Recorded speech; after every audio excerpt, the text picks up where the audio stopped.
Hi again, coming at you with Chloe. In front of the porch. Sit. Good girl. Ow. One more. Wait. Wait. Wait. Okay. Uh-oh, she didn't get it. It went flying. Here, I'll give you one more. Come here. That's all I got. All right, let's get hopping. Go get that one that fell over there. Chapter 29 of The Collector. We were up in Grandma Jeannie's room. The doctor was there at the bedside talking to Mom. Anna was at the foot of the bed holding her teddy bear tight to her chest. I watched Grandma nervously. The doctor said she'd be okay, that she just fainted from shock and hadn't broken anything. At worst, she'd have a few bruises. She needs a lot of rest and fluids, the doctor said. If you need anything else, I'm just down the road. Chloe's looking for the one that fell. I think they're all gone. Then she grabbed her bag of medical supplies and left. I'd never seen a doctor come to someone's house before. I guess it was a little comforting that she did that, though it was also a little worrying that they didn't seem to have a big hospital, which just made me wonder, where had Vanessa's aunt gotten her knee surgery? That made me think of Vanessa running away. I wish I had a way to call her and ask her what was up. Her running like that made me angry, but also kind of sad.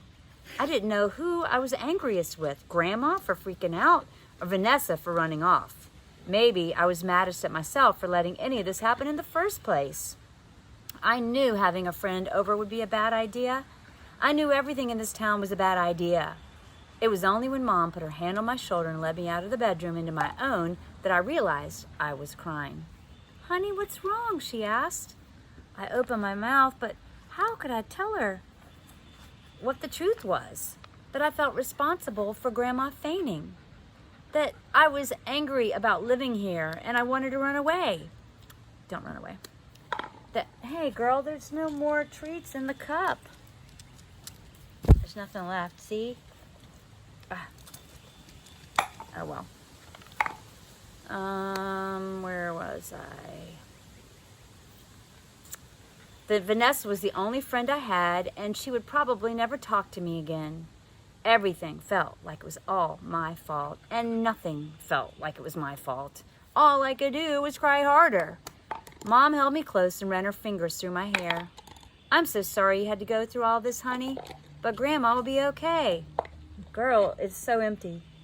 Now she's licking the cup. "I promise you everything will be okay." Even then, I knew it was a lie. Chapter 30. I couldn't focus the rest of the day. Anna spent the morning playing on the backyard, and I spent the time cleaning up my bedroom. It didn't need it, but there was nothing else to do besides homework, and I really didn't want to do that. Girl, you should do your homework. The problem was, cleaning my room just made me think of Vanessa staying the night. I wish I had other friends. I wish there was a way to talk to my friends back home. I could invite them out here, but I knew they'd never come, not when they'd be too busy doing fun things. Who could blame them? I wouldn't come out here if I didn't have to. Gotta take that cup. Girl, it is empty. Go on, go over here. Oh my goodness. By the time I was done cleaning, I felt so sorry for myself, I nearly just wandered into the woods to find Vanessa or get lost. I knew that'd be a bad move, and I was also still a little upset that Vanessa had run off on me. She'd even left her overnight bag here. I'd have to bring it with me to school tomorrow. Hopefully, that meant she'd still talk to me. I sat on my bed for a while and stared out the window. Anna was still playing out there, content with the world. I didn't know how she did it. She actually seemed kind of happy here, and I was miserable. I thought about reading, but didn't have any books I could sink into. We still didn't have cable, and I'd watched all the movies I'd brought with me a dozen times. Ugh! If every weekend was like this, I was going to die of boredom. After a while, I hopped off the bed and left my room. Mom was cleaning, and I figured it was almost lunchtime, so I could just make myself a snack. As I passed Grandma's room, I heard her cough. I paused. I wanted to ask what had happened with Vanessa and why she'd acted so strangely. I also didn't want to make her any worse. Then Grandma moaned a little like she was hurt, and I jogged into her room. Save for the time with the doctor that morning, I'd never spent much time in there. It was a simple room with a few photos of our family. Portraits of Mom and Anna and me, old photos of Grandma and Grandpa on their wedding day or on vacation. There were no other decorations, and it always made me a little sad. It was just so empty. Grandma was curled up in bed. She looked tiny, the thin covers pulled around her like the ceiling fan spinning slowly. Often her room smelled like flowers and perfume. Right now, it smelled stale, like old breath. For some reason, it reminded me of the way Vanessa's house smelled in my nightmares. "Grandma?" I asked.